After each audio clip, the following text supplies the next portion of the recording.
Fate, stage routines. And what was the time? 6:12.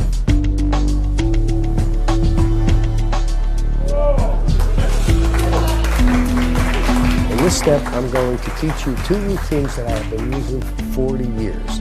These are 2 of the strongest routines I've ever created. I'm going to be teaching you a watch routine and all the newest ways I have of doing it. And finally, I'm going to be teaching you my magazine test with a few variations that I've never even mentioned before.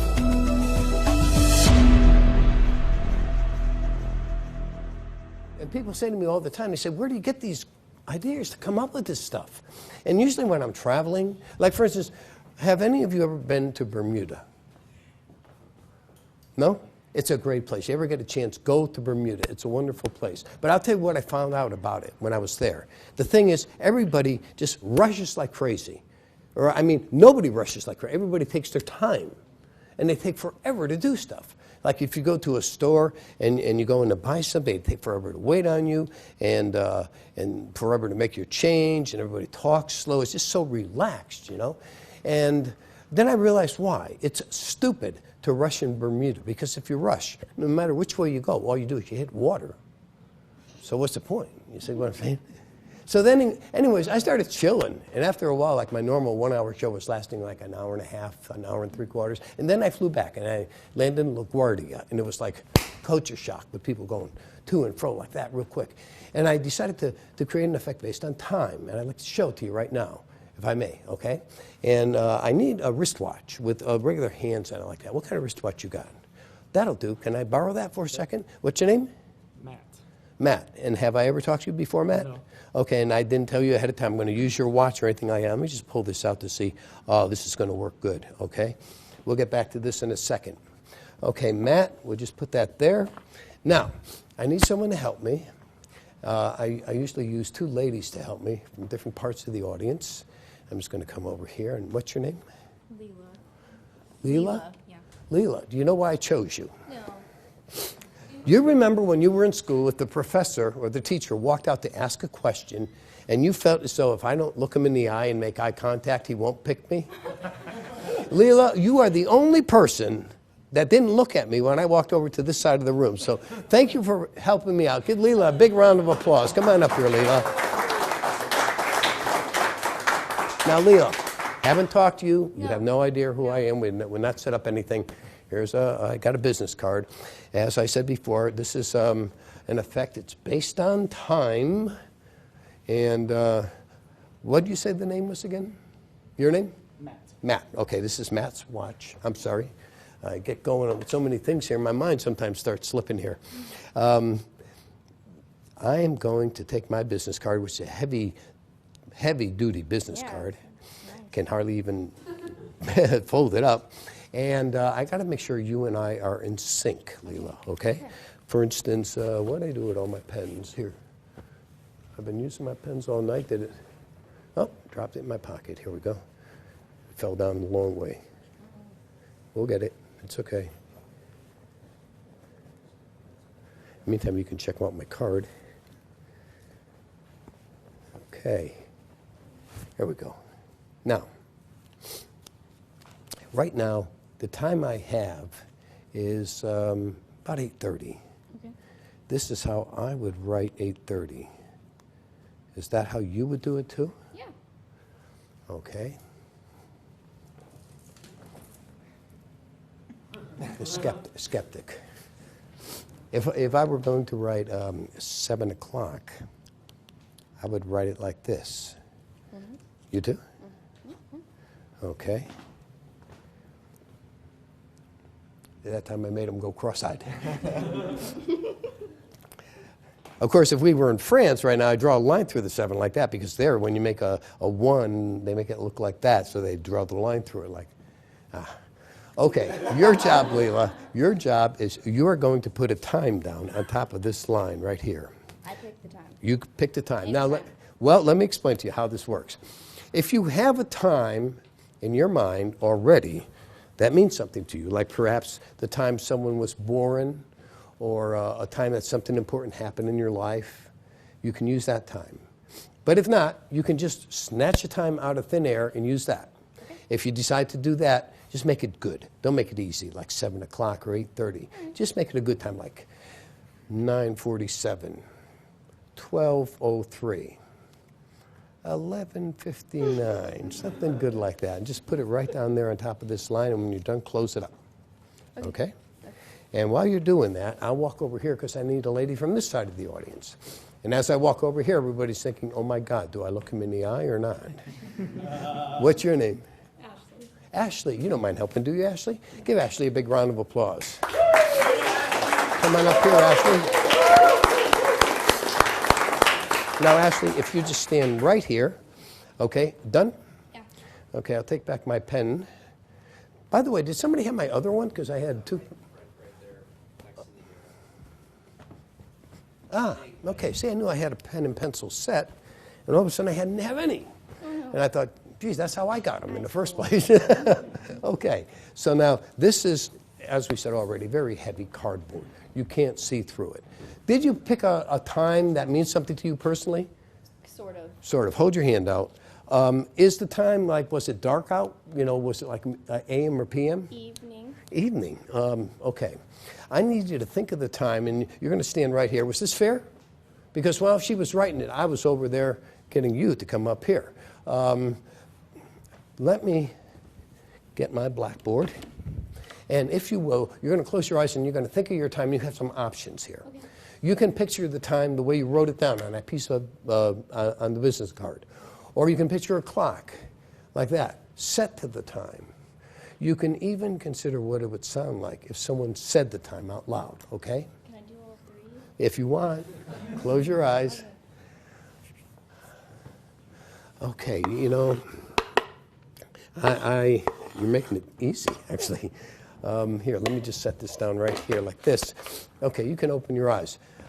You did consciously think of it in three ways, but what was most predominant, to me anyways, was the way you heard it, the way you actually heard it. Don't do anything just yet. Okay, this is Matt's watch. Do you like it? Yeah, it's nice. It's yours. No. I was happy to get this watch because see when I spin see look it's at 10 o'clock, it's at 11, see how easily it spins. And some watches, you know, they hardly move at all. When you, some watches you can turn and turn and turn and turn and you look at them and they haven't moved one little bit.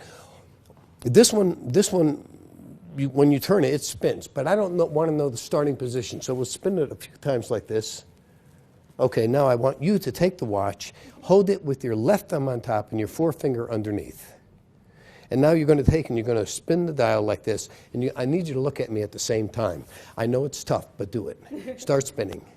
Now look at me. Now at any time you want, you can stop. This is important. You stop whenever you want. And when you stop, move your hand away. Push the button in, don't move.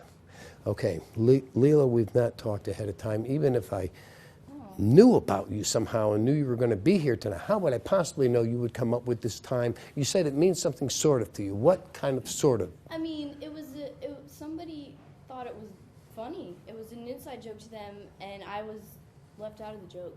Ah, and it was concerned a time. Yeah. And what was the time? 6:12.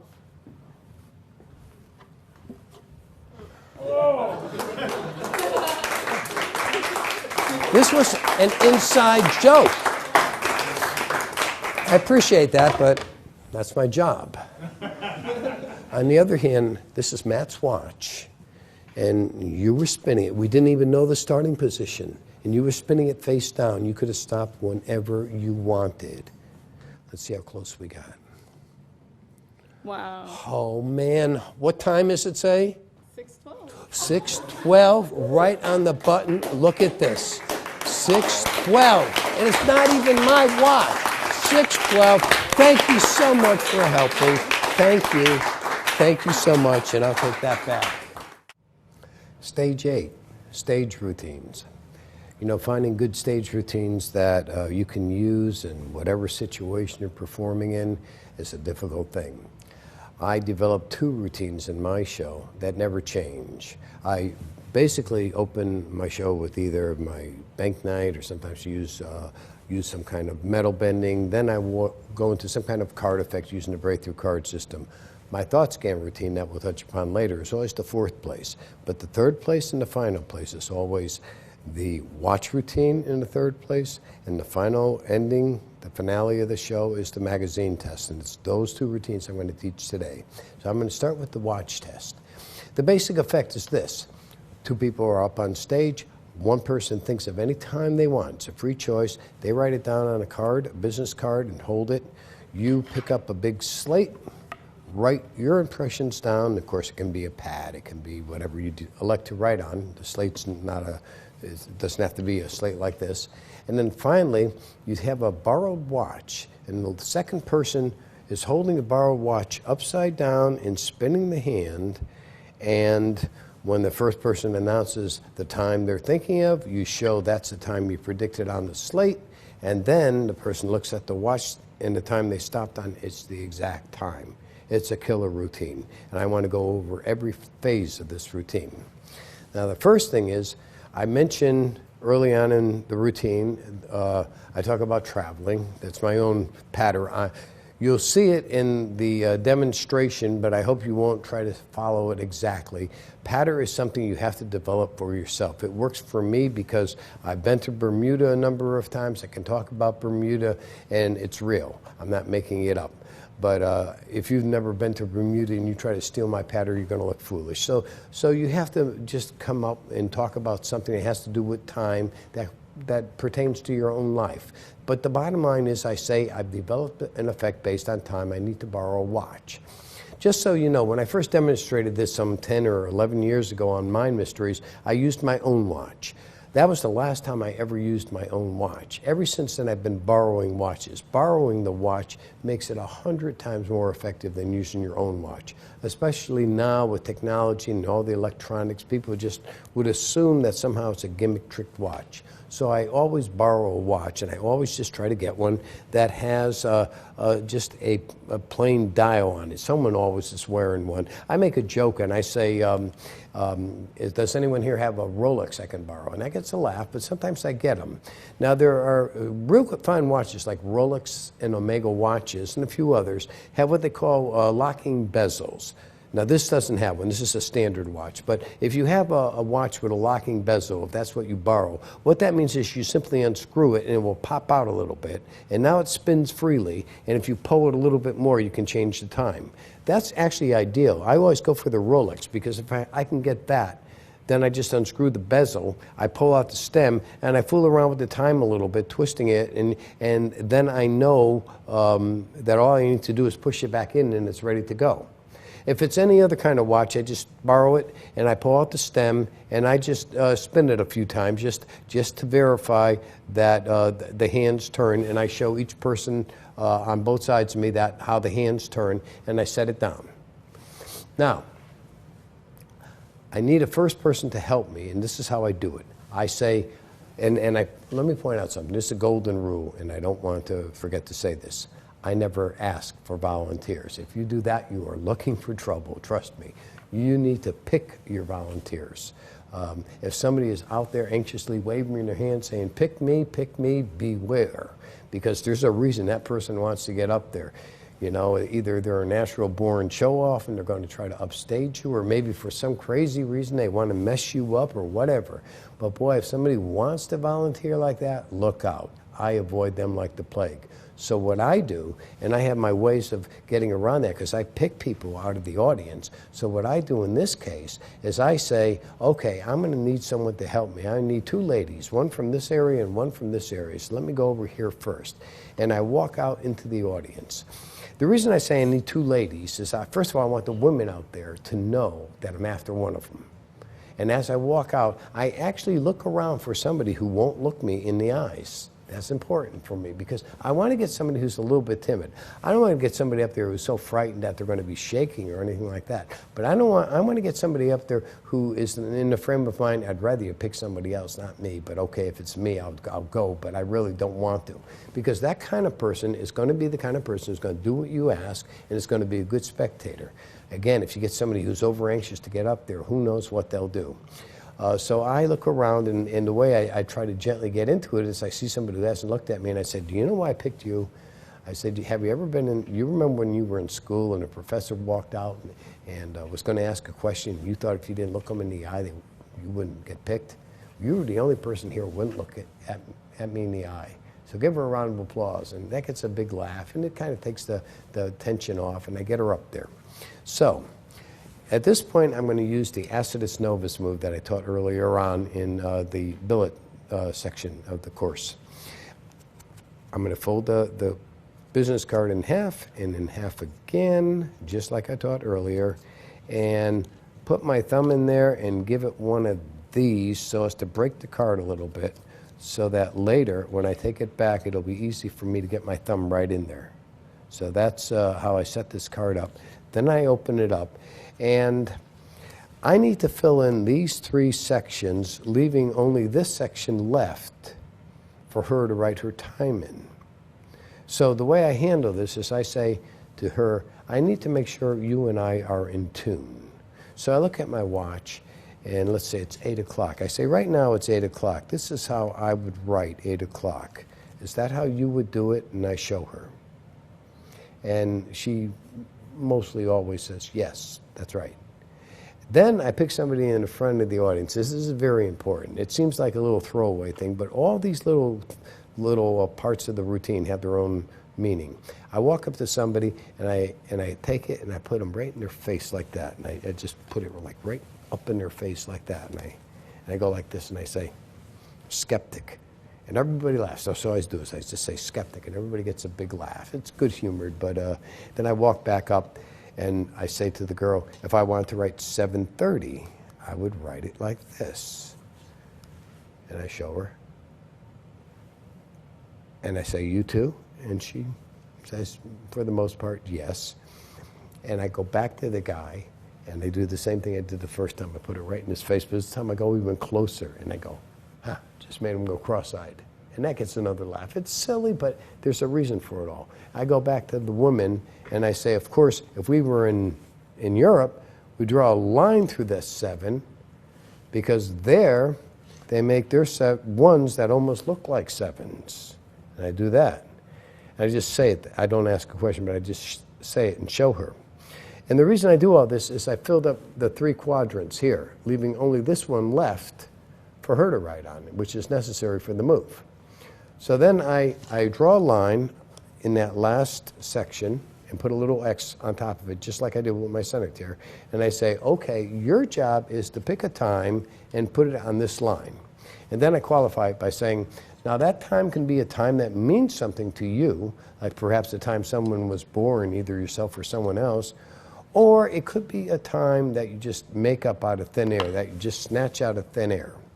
And then I say to her, if you're going to do that, don't just come up with an easy time like 8 o'clock or 7:30, but make it good. And then I name a couple like weird times. I say, make it good, like 6:52, 9:03, 12:31, or something like that. And it always gets a laugh. Then I hand her the card, and I say, okay, whatever time you're thinking of, put it on top of this line, and then close the card up when you're done. That's how I put it. And I say, but wait until I step off the stage and then start writing. So now I hand her the card and the pen. I use whatever is around. I mean, she technically could do this holding it in her hand like that, and that will work because the card is very heavy. But if not, if there's like a piano bench on stage or something, I might set it down on that or on top of the piano or anything, podium off to the side, whatever. So whatever the surroundings, the situation is, that's what I use. So she's going to write down this time on this line. Now, just for the purposes of the routine, let's say she does put 3:47, like that, okay? We'll get back to this in a minute. So anyways, she's done that, and she's folded this up. In the meantime, I go to the other side of the audience, and of course, I've already said the reason I picked her is because she was the only one who didn't look me in the eyes. So I say, okay, I need someone else to help me from this side, another lady. I said, and of course, everybody's out there thinking, oh my goodness, do I look him in the eye or not? And that gets a big laugh because, you know, that's really kind of what they're thinking. Do I not look at him? Do I look at him? So I get somebody else to help me, and I get them up on my other side. Now, this is where I get the peak, the first part of the routine where I'm going to learn what the time is. So I get this lady up, I'm talking to her, getting her name. Let's say the two names are Ann and Sheila. It's kind of important to try to remember those two names if you can do that. It's always great if you make a special effort to remember the names of the people who you bring up on stage. I've messed that up many times. You get so involved with the routine that you forget. But if you make a conscious effort when you first meet them to remember their names, that's really helpful. Of course, if you have a lot of money, like David Copperfield, I was at David Copperfield's show years ago, and they have like one of those devices like you see in stores sometimes that has the words that go across to tell you what's on sale. And like when he gets people up on stage, at least back then in that show, people backstage were typing that person's name in so the person standing there can actually read their name behind them. That's why he never forgets anybody's names. But for an ordinary people like you and I, we just got to remember them. So let's say we got Ann over here and Sheila over here. So I bring Sheila up and thank her for coming up here. And then I turn back to Ann and I say, are you all set? And she goes, yeah. I ignore this at first, and I just take back the pen and I say, thank you. So I get Sheila, now Sheila's over here next to me. So now I turn back to Ann and I say, are you all set? And I go over it. Now I don't take back the card at first. Instead I take back the pen. I say, can I have that? And I do this and I just put it away and I say, that's how I got it.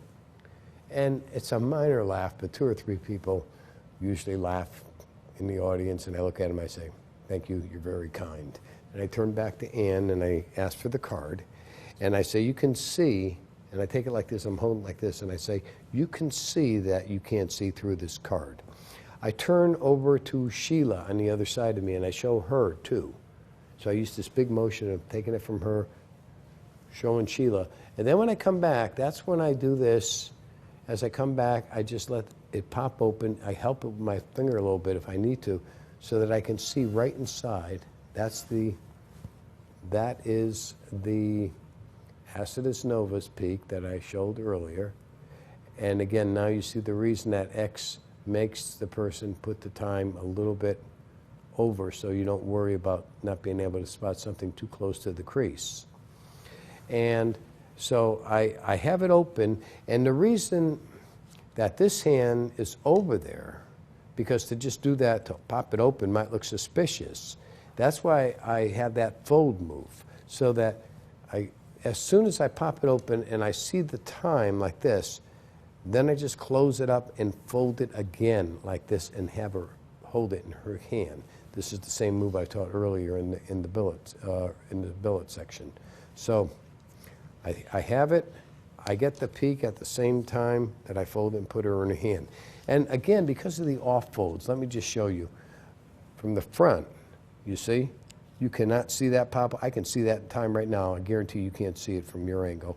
And watch as I fold it. You see how clean that looks? You can't ever see a peak, a flash, or anything. And she gets it in her hand and squeezes it like that. So now I know the time. So the time is 3:47. Sometimes if I think it's necessary, sometimes I do and sometimes I don't. But I'll say to the person sometimes, like, well, this time, you know, is it birth time or something like that? Whatever they answer, I say, well, was it light or dark outside? That's especially worse with a time like 3:47. If they say 3:40, if they say it was dark outside, that's got to mean it was 3:47 a.m. If they say no, it was light outside, then you know it's 3:47 p.m. So sometimes I'll ask that question. It doesn't seem to take anything away from the effect. And later, well, I'll show you how I handle it. What I do is, let's say she says, oh, it was light outside. I say, okay. And I say, you can close your eyes, and you're going to picture your time. And this is important. You have different options. You can see it the way you wrote it on that card you're holding in your hand. Notice how I say that. So that kind of, you know, reminds the audience they've got it in their hand. You don't have it. They have it. I say, or you can picture it like maybe a big clock set to that time, or you might even consider what it would sound like if someone said the time out loud. And I say that for a very important reason I'll get back to in a second. So she's standing there with her eyes closed, and I step back and I take the blackboard and I write 3:47. In this case, given what we said already, I would put 3:47 p.m. Okay? That's how it would look. That's how I would write it, nice and big. By the way, let me just tell you on a quick side tangent here. You notice I always use in my work, I always use blackboards. No matter, well, we have big lights here for this filming, but notice there's no way these lights ever reflect. There's no glare from this board like you might have if this were a whiteboard and I was writing with a black erasable magic marker. No matter how I tilt this board, you're not going to get any glare. Plus this white chalk, and I always use Prang chalk. It's the best chalk going. Notice how it almost lights up under these lights. It almost looks like it's illuminated. Trust me, from a stage, you could have a stage, or you could have a theater with 2,000 seats in it, and you would see this. You would see this with no problem from the very back row. Whereas something like a pad with a black marker or a dry erase board, you, in many cases, would never be able to see it from that far back. So I always use the blackboard. So anyways, I write my impressions and I put it face down somewhere, either, you know, somewhere on stage where it's visible. Okay, now I turn to the other lady and I take the watch back. And I actually joke here. I say, you know, let's say somebody named Glenn let me borrow the watch. I say, do you like to watch? And the person goes, yeah. And I say, okay, keep it. And I get a little laugh. But then I take it back and I take the stem and I pull it out. And what I do is, as I'm talking, I actually set the clock. I say, you know, I like to use this kind of watch because the stem, it seems to move around pretty easily. Some watches you turn and turn and turn, and they hardly move at all. Sometimes you turn them a little bit and they spin around, but this watch is a good watch. And while I'm saying all that, I actually set it, in this case I set it to 3:45. I give it about 2 minutes before the time that's written on here. I give it about 2 minutes, but she doesn't see this, of course. I'm spinning it first toward her, and then I bring it back toward me, and I set it on the actual time as I'm talking about how some watches spin fast and some don't. And as soon as I get it on time, I push the button all the way in. I don't worry about the in-between date settings or anything like that, because the watch she's going to be working with, she's never touched before. She doesn't know how it feels. She doesn't know what the stem feels like, so that's fine. So once I get it there, I say to her, I say, you know, but I don't want to know the starting position. And I said, so let me spin it some more. And I do this in front of her face. Now what's going on here is I have my thumb right over the face of the watch. So I'm spinning this, this is pushed in all the way now. So I'm spinning this, but my thumb's over the face. But the audience doesn't see that. So they think that she's watching me spin it and I'm looking away like this. Then I take and I turn it down like this. And I ask her to take the watch, to hold it with her right, or I give it to her like this. I say, hold it with your left thumb and forefinger. Your left finger's on the top, or thumb on top, your forefinger underneath, like this. So that's how I hand her the watch. If I were the spectator, I hand it to her. Here's the stem. And of course, I've been spinning it like this, and I turn it like this, and I say, take it with your left thumb on top and your fingers underneath. And so I hand it to her like this. And then I say to her, okay, now you're going to start spinning the watch. And as you spin it toward you and look at me. It's important to say, look at me, because I want her to be looking in my eyes, not down at the watch where she might notice the stem's already pushed in or something. So, and I make a joke out of it. As soon as she does, I say, I know it's tough, but do it. And I say, okay, start spinning. You can stop wherever you want. And whenever you stop, just take and pull your hand away like this and let it go. So she's staring at me and she's spinning, and then she suddenly goes like this. And the second she goes like that, I reach over and I pretend to push the button in. Now, as I said, it doesn't matter what kind of watch. If it's a watch that has a face like this, whether it's a lockout bezel or whether it's a watch like the one I'm wearing today or a Timex watch or anything, as long as it's got an analog face and you can pull it out, that's what I do now. I push it all the way in and just leave it that way and tell them to spin it. And I've been doing this for years and years, and there's no problem ever, and you can't go wrong. So I pulled the stem out, and I'm talking about how well the hands move on this particular watch. And what I do is I just get it set to about 3:45, like about 2 minutes before the time that I need to have it stop on. And as soon as I get there, I just casually push in the bezel like that. And at that point, you see, if you continue turning it, nothing happens because it's pushed in. Now, if I did this with the person who owned the watch that I borrowed it from, they might notice that. But the person I'm going to hand it to has never touched this watch before and has no idea what it feels like to turn the stems. As a matter of fact, having done this for years and years and years, I can tell you every watch is different. Every kind of watch I borrow, analog watch that has a stem you pull out, feels differently. Some come way out and turn loosely, others hardly come out at all and turn tightly. So that, and especially they're holding it face down and turning it. And then that combined with the fact that, that you say, look into my eyes as you do it, also disorients the person. So the person is never really thinking of the stem itself. And of course, at the end, when they finally stop, you don't have them push it in, but you reach over and supposedly push it in. And there's no way to tell that it wasn't out and you just pushed it in. So I've done this thousands of times since I first recorded Mind Mysteries, and I've never been handed a watch that I wasn't able to do it with. So she moves her hand away, I push the button in, and then I say something to her like, okay, don't move. Just stand like a statue. I'll get back to you in a second. So she's standing there just like this. The stem is going this way, and she's got her thumb and forefinger on. The last thing you want at this point is the person to take a look at the watch. So that's why I say, just hold it there, don't move, I'll get back to you in a second. Then I go back to this lady, and that's when I say to her, what was the time that you thought of? Say it out loud. And so she says 3:40. Well, actually, before I do that, there's another little kicker that I sometimes throw in. I'll say to her, okay, by the way, did you think of your time in two ways? Did you hear it also? And almost 100% of the time they'll smile when they say yes. Because earlier on I suggested to her, you can picture the way you wrote it down, you can imagine what a clock would look like if it were set to that time. You can even consider what the time would sound like if someone said it. I say it that way. That almost guarantees the person, when they're standing there with their eyes closed, hears it in their head. So when I say to her, be honest with me, you thought of the time in two ways. You saw it, but you also heard it in your head, didn't you? And they shake their head yes. You say, I thought so. What was the time? And they say 3:47. Then at this point, I usually say, would that be AM or PM? And they think for a second, and they go PM.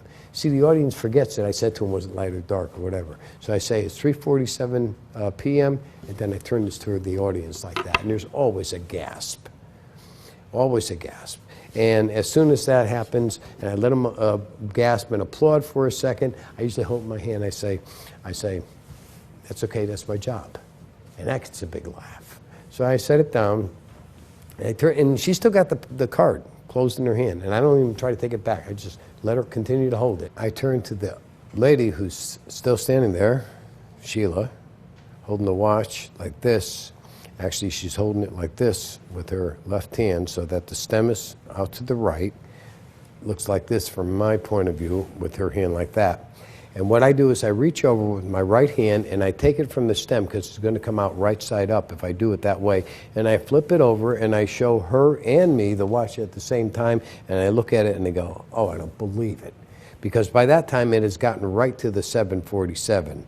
I've timed it over the course of hundreds of shows that I know if I set it for 2 minutes, 3 minutes, depending if it's a talkative type situation, I know that by the time I get back to this watch, that much time is going to have gone by and it's going to be right at the 3:47 time. And I pick it up and I go, oh, I don't believe it. 3:47, and then I show this person who's on my other side of 3:47. Then I actually go right out into the audience and I hold it right in front of some people's faces to show them 3:47. Nowadays, a lot of shows, especially the bigger ones, have the projection screens so that they have cameras that can zero in and show close-up shots of things like this. And if that's the case, I'll just hold it dead still and I'll let the camera come in real close and pick it up and show it and the whole audience sees it. But if they can't, it's still fine because the fact that they both see it and people in the front row see it and maybe even the person who gave me the watch can see it, that's good enough. The rest of the audience knows it says 77 or 3:47. And if that's the case and the fellow who gave me the watch is right there in front, and I usually try to get it from somebody pretty close to the stage, it's at that point while I'm showing the watch around that I actually give it back to him and say, here you go, here's your watch. And I come back up on stage and I usually, at this point, what I'll do is I say, and they're still applauding, of course, and I'll say, ladies and gentlemen, please give a big round of applause for Sheila and Ann. And as I do that, I reach over and I get the card back from her. And then I let them both go to the side of the stage. Sometimes I will escort them to make sure nobody trips down the stairs on the way back to their seat. And now I've got the card back, and I take and I open it up like this, and I look at it, and I go back to the guy I was playing with earlier in the front row, and I go, 347, right in his face like that. And that gets a big laugh, too. But you see, that gets the card back in my hand, so I can put it away. Because, frankly, whenever I use the acidus novus effect, I really don't want to leave this card in somebody's hands, because I always get the feeling they're going to be playing with it later and say, you know what, maybe he just somehow peeked at what that number is. If it's back in my hands, that's canceled out now. There's no way that anybody could ever check back on that. So I just, to be on the safe side, I like to get that card back in my hand. That's why I handle it that way, and that's why I do that whole business with the guy up in front. So not only is it a comedy thing that comes around full circle at the end of the routine, but it gets me back in possession of this card. I just want to end this first half of my show with something that I consider to be probably the most incredible thing I've ever seen in my entire life. And I'd like to get somebody up here to help me. You were so good earlier. You don't mind, do you? What's your name? Vanessa. Vanessa, yeah. This is Vanessa. Give Vanessa a big round of applause. Vanessa, as I said, this is something that is probably the most incredible thing I've ever seen in my life. But before I show this to you, I want to write something on the back of this blackboard. You can't see it, so please look that way over there. Okay, I made up my mind earlier. I was going to write this down, and now I changed my mind. You ever change your mind? I just changed mine. I'm going to go with this instead. Okay, I'll set this down here where once again I can't change it. Set the chalk down over here. And now if you would just take this, Vanessa, just stand right there. Okay. Do you ever see the way they make magazines? I mean, real magazines like People magazines, you know, not in computers, but they come out of presses spinning 1,000,000 miles an hour. And these things shoot out like that, and they just pile up before you know it to hundreds and thousands of magazines. And they take these magazines and they put them in these big, sort of like Tupperware crates, if you ever see them when they deliver them to the grocery stores. Huge crates that weigh a ton, you know, and they put the lid on, and the forklift has to pick them up and put them on the back of vans, and the vans drive out, and they go around all over the states, and they drop these magazines off like People magazine into department stores like Walmart, you know, and bookstores like Barnes and Noble. If you subscribe, they even send them directly to your house. All that, Vanessa, yeah. And yet this stupid car doesn't fall out until I buy it. And if that's not the most incredible thing I've ever seen, I don't know what is. But I have a use for the card. Take the card. This is a current People magazine. Slide the card into the magazine somewhere near the middle, or slightly below middle, because in the front is where all the ads are. Right there? Okay, that's good. That's good. Now, if you get a page with lots of writing, we use it. Perfect. Okay. Put your initials right there. Right up there. 3 or 2? Whatever, just a way to initial to mark it. See, she picked a good page. Just lots of writing on this page. Some pages would work. Both of these pages work. No, well, some writing here. This has more on it. Some pages are just pictures like that, so I want to use that. But the one that she picked, that works. That's good. We need a focal point. Let's let the that white round thing up there, whatever that is, that'll be our focal point, okay? Take the pen in writing position and put it behind your back. Take a step toward me. Another one.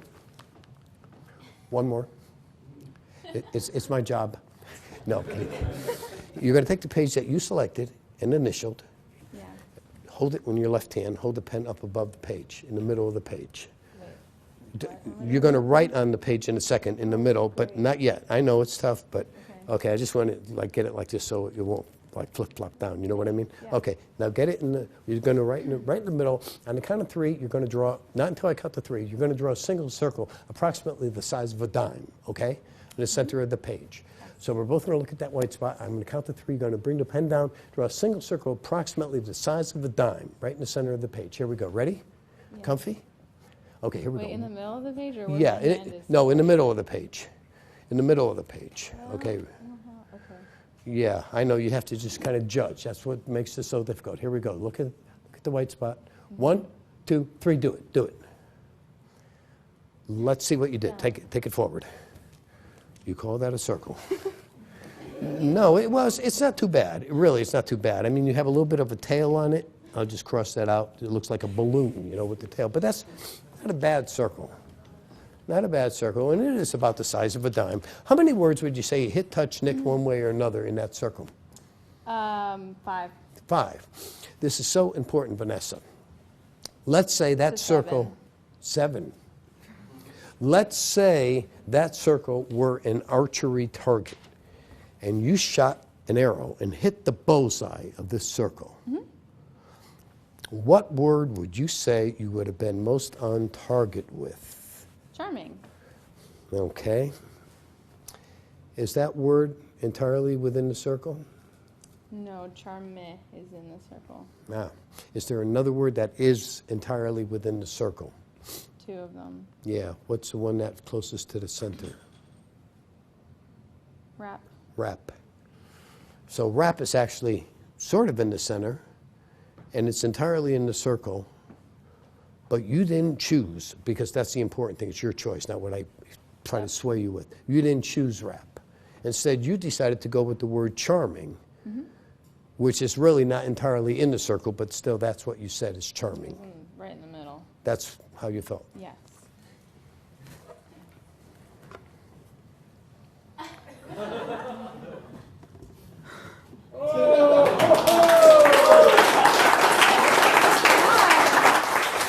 Give Vanessa a big round of applause. Thank you so much, Vanessa. We're going to take about 15 minutes and then we'll come back. So thank you so much. Thank you. Thank you. Now the second routine that I want to teach in this step is, this is my pride and joy. This is the magazine test. I've used this for a closer in thousands of shows. It almost always gets a standing ovation. It's that strong. And I want to go over every little detail because I've given this so much thought, revised it over the years many times, so it's, in my mind, absolutely perfect.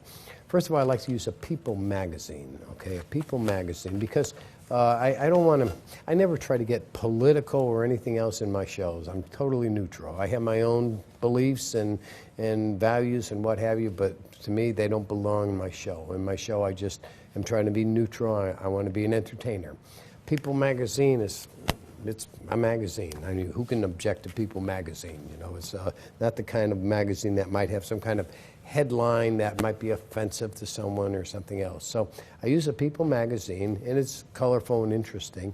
And what I need to do to start this, to prepare this whole thing, is to go to someplace near the middle of the magazine and look for something, a page that's got writing on the right-hand side. And I don't want to go too far down. I'd rather have that be more toward the front of the magazine, from the middle toward the front. Let's say the middle toward a quarter of the magazine in. And you'll see why in a second. So I pick a page that's got pretty good writing on it like this. And now I'm going to use the cross pencil. Now I have to, again, I want to point out, I told you earlier on how I like to get the maximum use out of everything I use in my shows. I have this pen and pencil set that I can use interchangeably to do my center tear, to do nail writing, and now I'm going to use this pencil to do this important test. I used to use a pen that if you turned it one way, it would write blue, and the other way it would write red. And then you need to take the refill, the red refill out, and kill it by running pipe cleaners through it and then rinsing it with alcohol and everything until it was dead, and putting it back so that if you turn the pen one way, you had a tip that wrote with the blue ink, but if you turn it the other way, it looked like it should write, but it's a dead pen.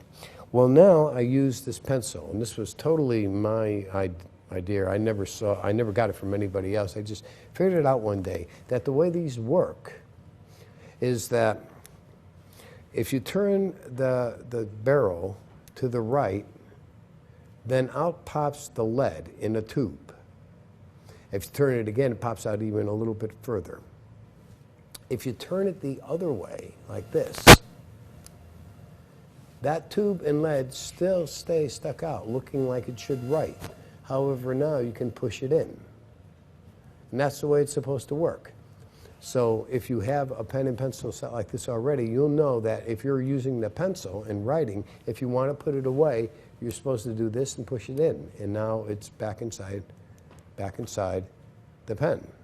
So what I discovered is if that's the case, then after they've initialed the page, which I'll get to in a second, if I take it back and hold it like this in my hand and say, we're going to use such and such as a focal point and point toward there, and at the same time, if I twist like this with my thumb and forefinger and do this, I've clicked it. Everything still looks the same. The point is still sticking out, and yet if she were to take this and write on the page, see, it goes right inside smoothly and indetectably. Plus, it's going to be behind her back. And so nothing gets written on the page. So it's just beautifully clean. So that's what's going to happen later. But now let's talk about preparing the magazine. What I do is I take the same pencil and I find a page, like I said, somewhere in the middle toward the front, and I look for two interesting words, one above another, somewhere near the middle.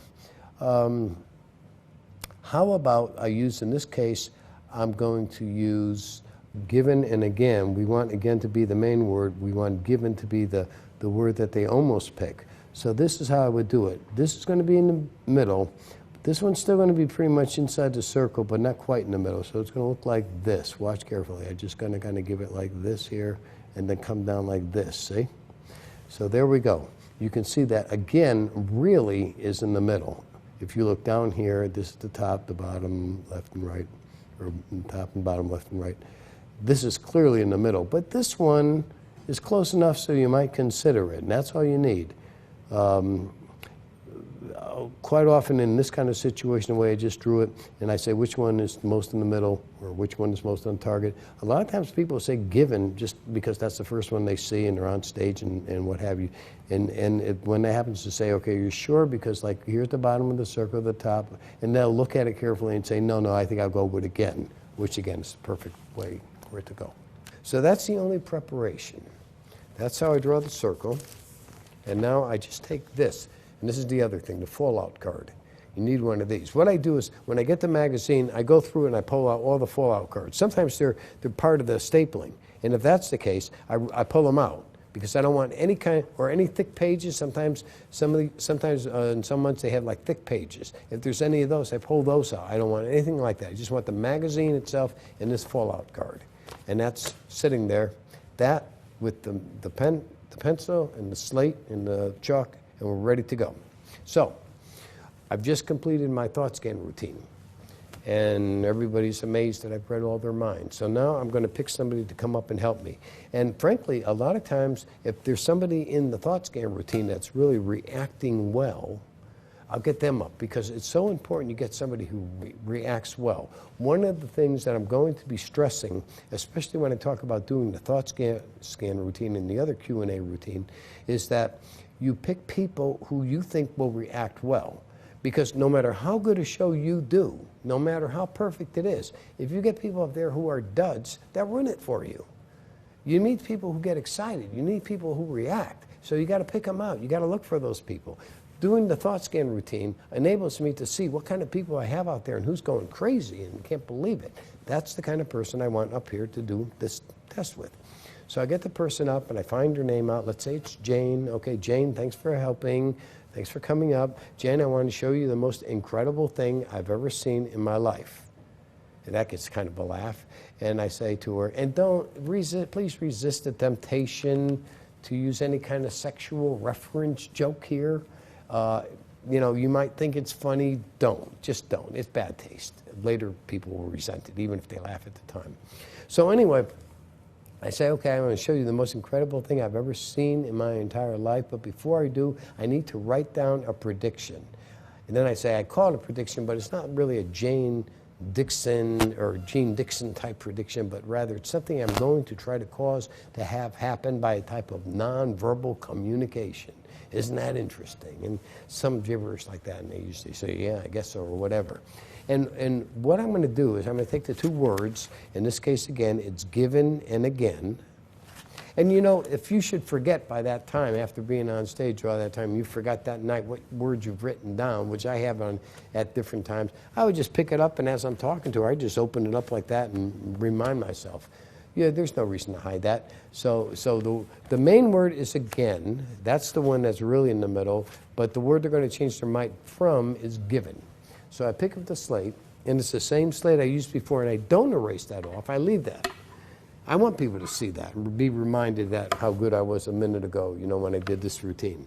And so I write the word given, and I write it like this, and I write it more near the top, which in the bottom line, I would never have done that if I thought that was going to be the way I was going to keep it.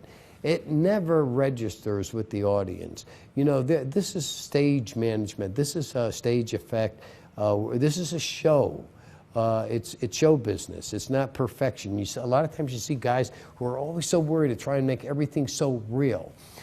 If you analyze this, there is no reason that word should be written up there. It should be written in the middle. If I'm going to change my mind and write a different word, then that should be crossed out and a new word should be underneath. But I don't want that. I want the visual impact at the end to be this crossed out.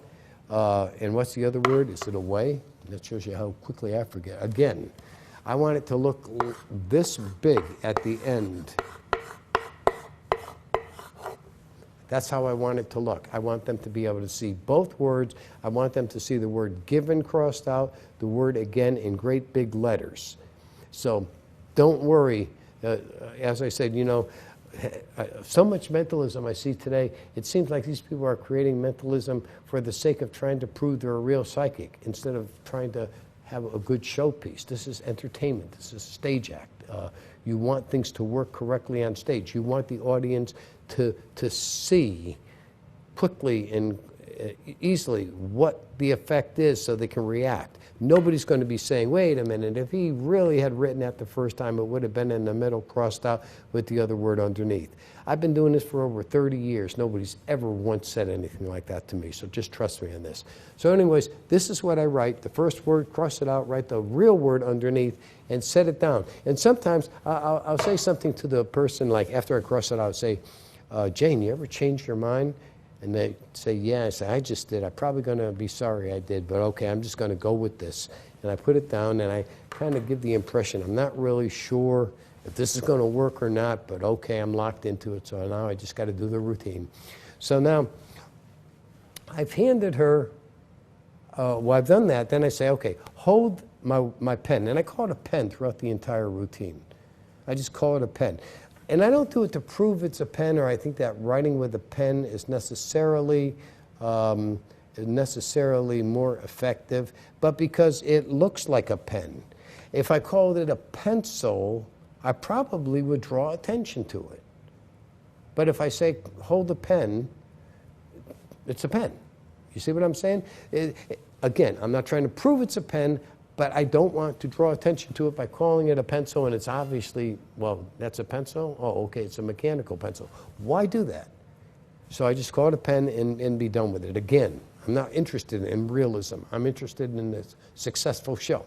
So I give it to them, they're holding it like that. So now I pick up the magazine and I say, okay, let me show you this incredible thing. And here's what I do.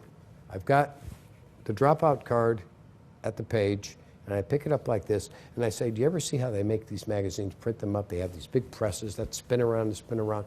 And as I'm talking, I take the card and I lift it up like this, and I get my little finger down here to hold the brake, just like that, and let it go again. So that's the situation. Obviously, the audience can't see anything. And I go through a whole spiel about how, you know, they take these magazines and they put them in these big containers, and they load them onto trucks, and they drive them around, deliver them to Walmart and Target and Barnes & Noble, and if you subscribe, you send it to your house, all that. And yet this stupid car doesn't fall out until I buy it. And it's a dumb joke, but it always gets a laugh. It always gets a laugh with anybody, all different age groups, even young kids and older people. So it always gets a laugh. And now I've got the card in my hand and I'm set to go. I'm in perfect position because there's the audience, there's her, and here's the opening. You can't see it, obviously. Even if you were her, you can't see it. You see it's all hidden.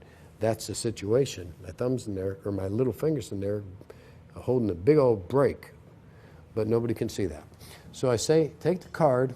I say to her, I found a good use for the card. Take the card and slide it into the magazine, and I always say somewhere near the middle or a little bit lower than the middle because the front part of the magazine has a lot of ads. And so I try to guide them to go more toward the bottom of the magazine. And I also say slide it in, leaving it sticking out about halfway.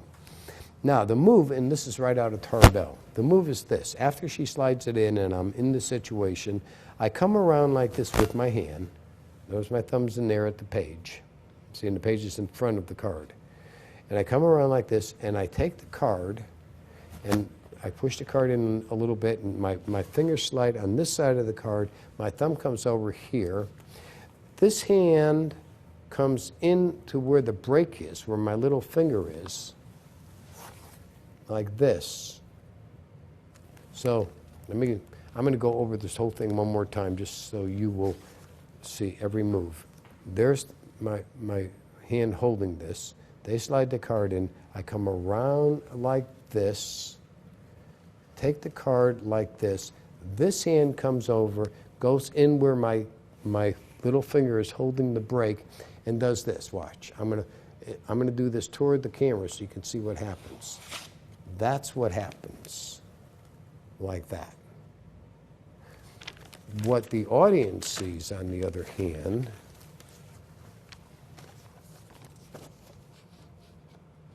is this. They see me take this and say, okay, you picked a good page.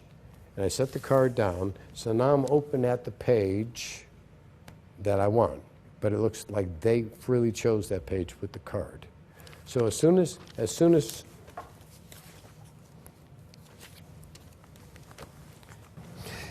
and finally, as I do this move, notice please that the page that has the circle on will wind up facing me. With Jane standing here, it'll wind up facing me, and that's done deliberately. So she's put the card in, I go like this, I say, okay, let's see what you've done. See, it's facing me. On her side, she sees this, but on my side, I see this with the circle.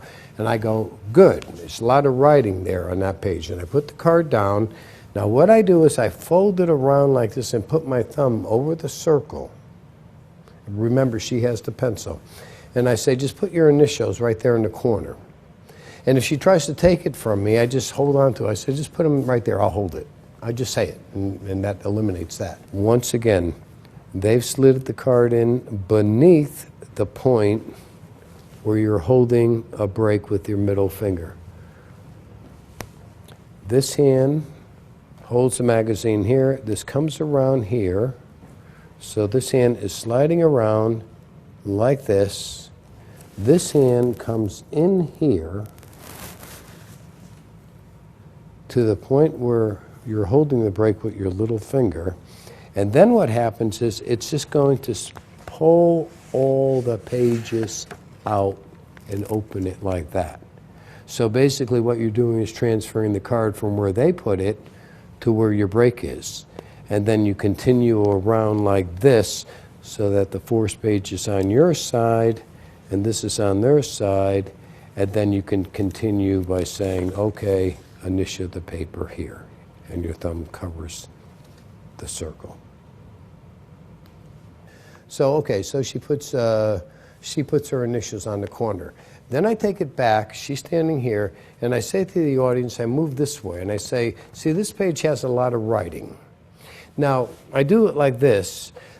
One of the benefits of using a pencil instead of a pen is nobody's going to be able to see that circle because it's a pencil, it's lighter than that. But I also am a distance from the audience, and I'm doing this. And she's blocked. She can't see me over here because I've positioned myself in between the magazine. I position myself in between the magazine and her. So I say, and I'm addressing the audience, and I say, okay, this page has a lot of writing. Some pages, like this would not be good, this would be good because it's got writing. No good, good. I could go through a number of pages, I say no good. And I do that because it shows that the magazine is all different pages indirectly. I don't have to later say, it could have been any page and they're all different. They can see that. And then when I go back and I say, and the page you selected, you know, that has plenty of words, so that's perfect. So then I turn back to her, and I say, okay, we need a focal point. And I take back the pen, and I drop the magazine down here where she can't see it. And I look around and I pick someplace in the back wall back there, and I'll say, like, let's use the clock. Or whatever I point to, I do this, and I give it that twist move that I talked about earlier. So now this lead is ready to go back inside the pencil as soon as it touches anything to write on. But up until then, it won't move. It looks just like it's ready to go. And I hand this back to her, and I say, take the pen in writing position. Again, I call it a pen.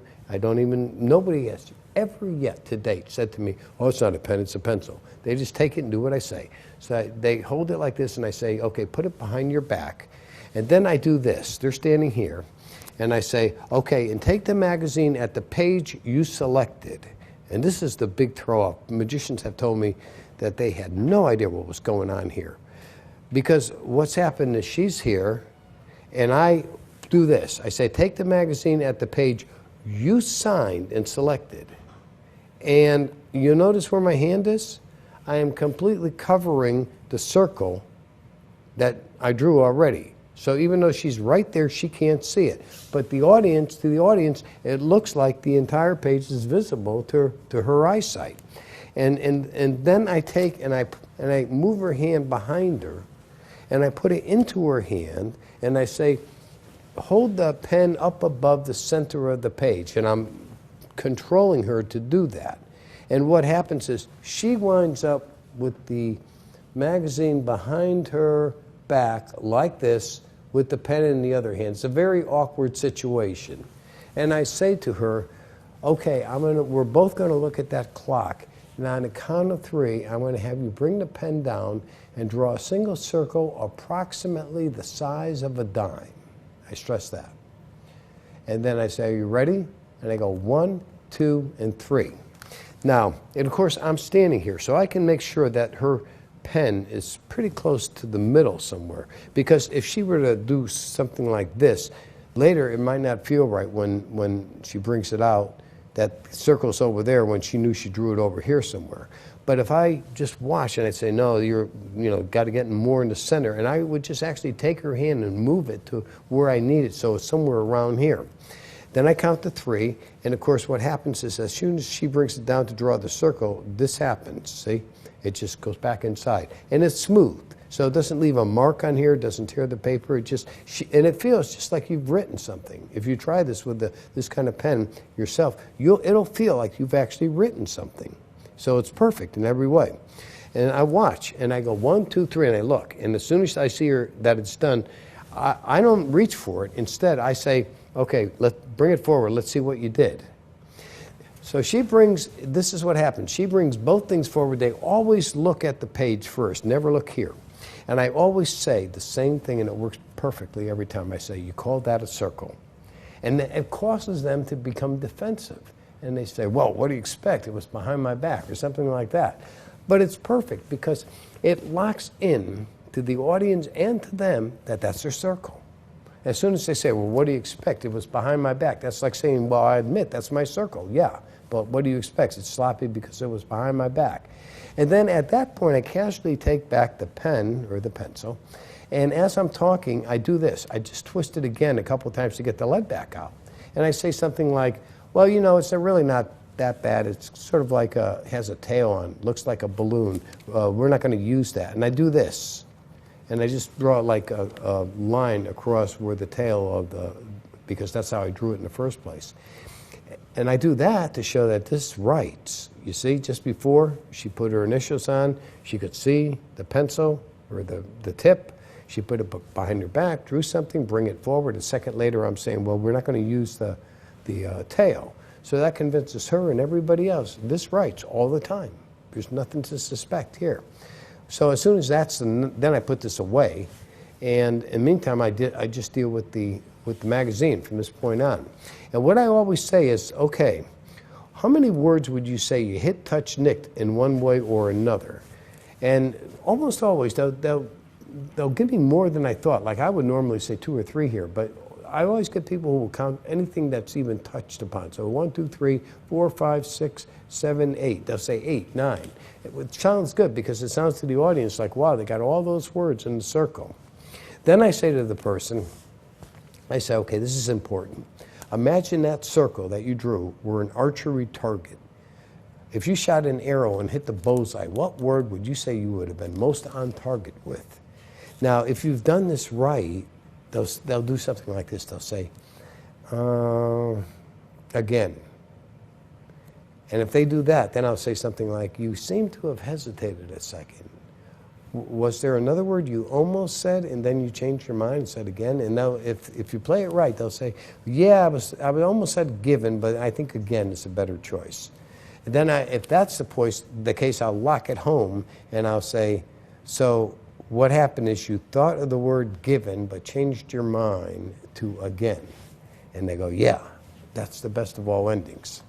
Sometimes right away they'll say again real quick. And you say, well, is there another word that's totally within the circle? And they say, well, yeah, given. And I say, okay, so given's within the circle and again, but you didn't like given, you liked again? Yeah? Okay, that works too. Then sometimes it could backfire a little bit, and they'll say given. But I say backfire, but it could be beautiful. It could be the best of all words. If they say given, I say, okay, given. Just out of curiosity, the circle goes way down to here and starts way up here. So you're saying given is most in the center? And then a lot of times when I had this happen, they'll say, well, no, not really. Again would be more in the center. And you say, so if I ask you which is most in the center, in the bullseye, at first you said given, but now you're changing your mind and you're saying again. And any of those endings works. And as soon as they say yeah, I don't say a word more. I just stalk over to the blackboard, pick it up. And this is where I do the thing that I remember Tim Conover, my good friend, had commented how I got 2 moments out of. They're standing here, I take it and I show them like this, and always, especially with this double ending, they go, oh man, I don't believe. And then I turn it like this, and I actually aim it at the audience. As I go just like this, I aim it right across the audience, starting over on this side, so these people can't see it yet. And these people almost start screaming when they see it, and they're wondering what they're seeing. And then I go like this, and as I get to this point, and at that point, the memory comes back of how when I wrote this, I said, you know what, I'm changing my mind. I'm going to go with this instead. And then when they turn around and they say they changed their mind, see, I haven't just predicted the word. I predicted the fact that the word they were going to pick first and change their mind from, and the word they changed their mind to. I predicted all that. It just, when people see this, it just blows them away. It's like, how, no matter what kind of setup, how would they know, you know, that person's not a stooge? That's the only thing I could figure out. They must be a stooge. But they're too reasonable. They look too believable to be a stooge, and they're usually flipping out themselves on stage. This is like the most killer ending I've ever used in my life. So please, if you're going to use it, do it justice. Pay attention to all the little details and do it exactly the way I showed it here today. Thank you very much.